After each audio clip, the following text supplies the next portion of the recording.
I welcome you all here once again. Namaskar. When we share our pregnancy news, positive news, in our family, many things are heard. And what is the most frequent word heard is Garbha Sanskar, right? Many of us immediately think of chanting some mantras, listening to music, reading some scriptures. Indeed, these are all part of Garbha Sanskar and are very beautiful practices. But Garbha Sanskar is much deeper than that. Garbha Sanskar is about the impressions your baby receives even before birth. And my dear mother goddesses, you are the one who can create these impressions directly to your baby. Our ancient text from Charak Samhita to the inspiring stories of Mahabharata tells us something extraordinary. Garbha Sanskar wahan se rooted hai, that baby is not simply growing in the womb. The baby is listening, baby is feeling, the baby is learning not only through words, but mainly through your inner world. That means your emotions, your every breath, your day to day habits, and your relationships, your joys, your fears, your laughter, and your tears. Every day, the baby quietly absorbs these experiences. And what amazes me most is that modern science is now beginning to explain what our sages understood thousands of years ago.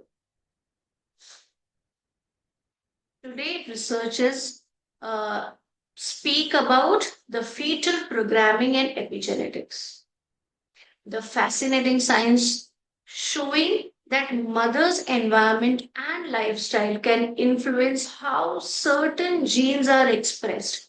While genes provide the blueprint, the environment helps shape how the blueprint unfolds. Think about for a moment. I remember a wonderful story from Mahabharata. आपको पता है कि Dhritarashtra, Pandu and Vidar how they were born? So महारानी Satyavati was so much worried कि कोई उत्तराधिकारी नहीं है, तो उन्होंने अपने सबसे पहले पुत्र को बुलाया जिन्होंने संन्यास ऑलरेडी ले चुके थे। और संन्यास लेने की वजह से तो यहाँ कोई पुत्र उनका बचा नहीं है और वो सन्यासी थे तो उत्तराधिकारी मिले कहाँ से? सो सत्यवती रिक्वेस्टेड हिम, तो उन्होंने बोला मैं नियोग पद्धति से आपको आपका उत्तराधिकारी दूंगा, लेकिन उसके लिए आप रानियों को तैयार करो। The first Rani who came, seeing the sage, जो कि बहुत ही फियर्स रहते थे, तो क्या किया? She really closed her eyes, and what happened? Dhritarashtra was born. This is not something that she closed her eyes and Dhritarashtra was born. This is an analogy that if the mother can block some things, it will not reach to the baby. Second time when it was done, the queen was horrified and Pandu was born. According in Ayurveda, Pandu is a disease where the person's immunity is less, very low hemoglobin count, and all the other mixed symptoms. Means what? When the mother's world is full of fear, obviously it is going to affect the immunity, the strength, the health of your baby. So all these analogies, mix up and they validate that how your inner world, how the mother's well-being is very much important because the baby's nervous system begins forming at very early age. The tiny heart responds to change in your body. So as pregnancy progresses, baby recognize familiar voices, respond to sounds, and become increasingly aware of the rhythms of life around. When the mother experiences the calm, her body creates a calmer inner environment. When she nourishes herself well, She is also nourishing the life growing inside her.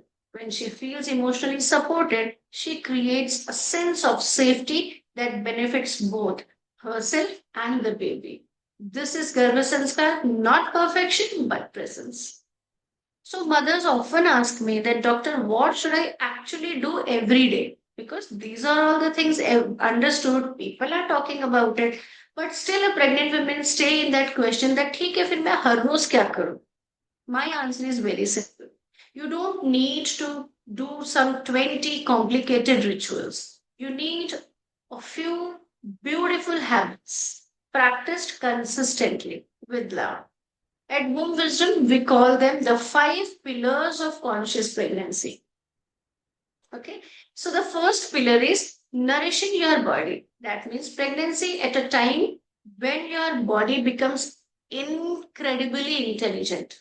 Body knows what it is supposed to do. It tells you when to rest, when to eat, when to slow down. Instead of chasing superfoods, come back to simplicity, my dear. Freshly cooked meals, warm food, soft dal, khichdi, lightly spiced vegetables, rice, homemade rotis with little ghee, seasonal fruits, soaked almonds and raisins, milk with turmeric or saffron if it suits your body. Simple homemade laddus prepared with nourishing ingredients like goond, ragi, besan, akhroट, charoi, you can enjoy in moderation. You know, at Womb Wisdom, we also give you the pregnancy nutrition sheet. The many of you have got received also homemade protein powder, which you should start at the first trimester itself or even before. Pregnancy nutrition is not about eating for two.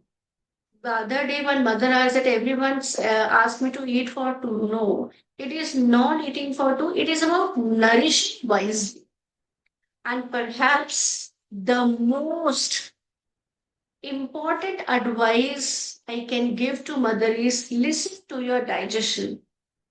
Listen to your digestion because your body often knows what it needs better than anyone else. So you have to understand what your body speaks to you every day. It may not speak about the routine. You may not be able to follow some routine that 1 o'clock you have to have lunch or something other thing, but your body, communicates with you every day. Listen to it. The second pillar, protecting your inner environment. We've spent so much of time thinking about the baby's environment inside the womb. But what about mother's emotional environment? Negativity doesn't always come from outside. Sometimes it comes from endless scrolling on media, sometimes some frightening stories, sometimes from comparison, and sometimes from our own thoughts. Maharshi Patanjali, as yesterday we have discussed, Maharshi Patanjali has gave us a beautiful practice called Pratipaksha Bhavana. So when a disturbing thought arises, don't fight it. Gently replace it with a more constructive one. For example, when fear says, what if something goes wrong? You have to replace that thought with where I choose hope.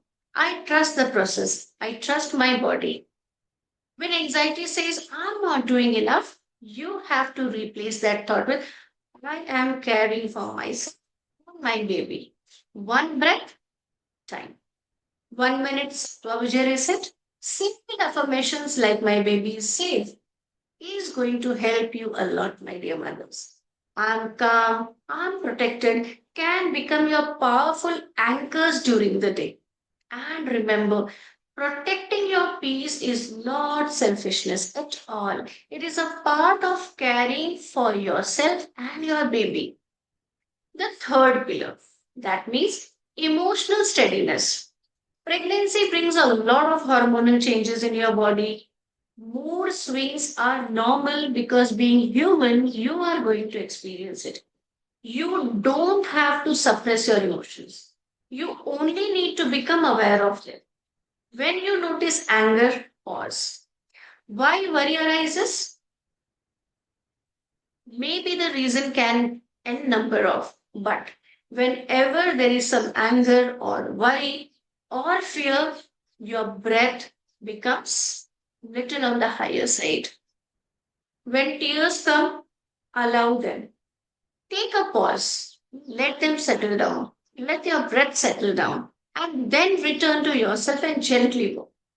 A few moments of quiet breathing, a gentle walk in nature, a calm pause, rest, talking to someone you trust, listening to soothing music, or singing, painting, gardening, anything that helps your heart becomes lighter, you can do.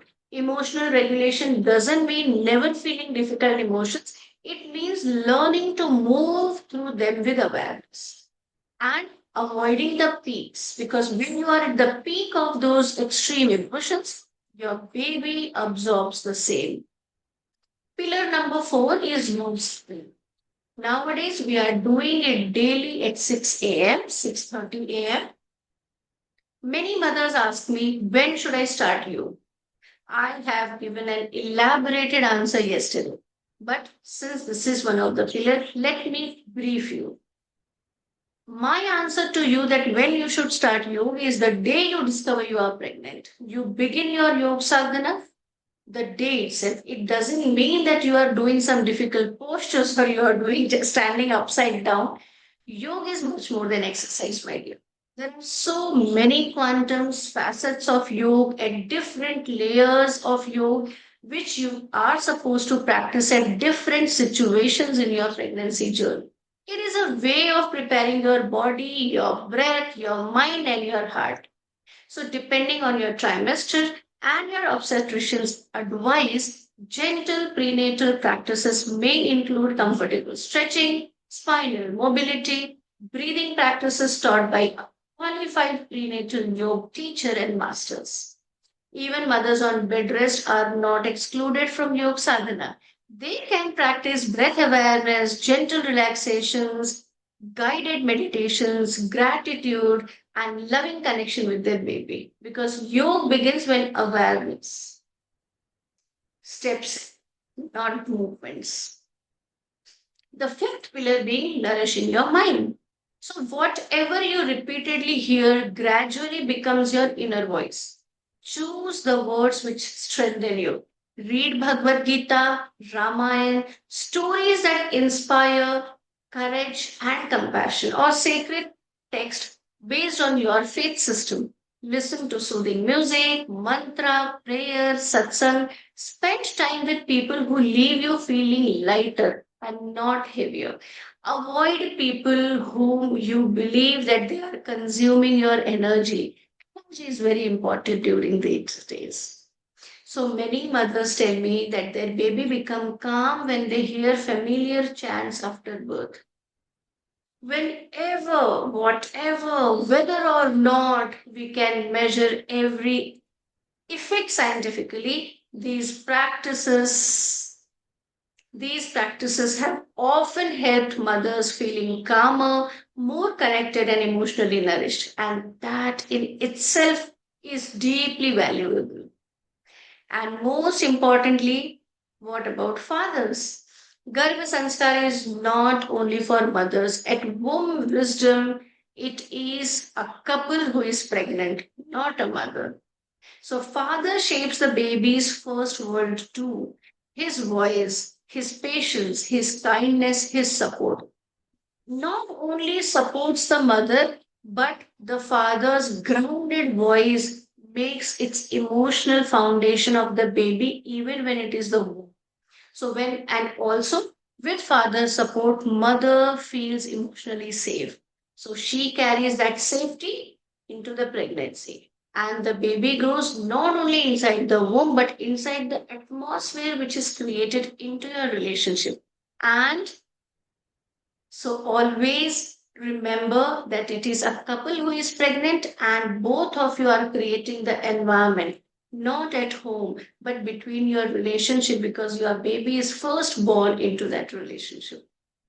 So I invite you to remember one simple truth. Every meal is nourishment, every breath is communication, every piece full thought is a silent blessing to your baby. Every act of love, compassion becomes your baby's first home. And that is Garbha Sanskar. That is the practice which you have to practice every day in your life. So, as you listen today, you are feeling you don't want to walk this journey alone. Here I am to hold your hand on this journey. At Womb Wisdom, we have created Live Bloom Flow as a nurturing space where expecting mothers and fathers can learn, practice, ask questions, grow together. It is not about being perfect, it's just about having a compassionate community that reminds you day after day that every small step matters. Whether you join, whether you carry these through your 9 months, it is very important to lay a very strong foundation for your baby, dear. You are not only carrying your baby, you are carrying a life in you. You are carrying a life in you, and which needs more than just some physical scans or monitoring of your supplements, because I really believe in wisdom that when we empower mothers during pregnancy, we are empowering the nation. Garbhinyaha Sashakti Rashtrasya Utthanam. So if we need to build healthy and strong generation, it is very important that we are empowering mothers during their pregnancy period. Okay, so yes, this is something I hope with this blue roadmap you can, just plan your journey of pregnancy. If you have certain doubts or queries, you can ask here as well as you can ask me on personal chat. We can connect. I can help you guide that how to navigate through this journey. But all my dear blossoms, remember, pregnancy is very sacred, but it is very short as well. Most of the mothers start very late. Most of the mothers start very late. But I believe everyone has their own journey, their own timing. Universe always connect you to the place where you want are supposed to be at that time. So without any guilt, whenever you are into some place, you need to start it. That's what I can say.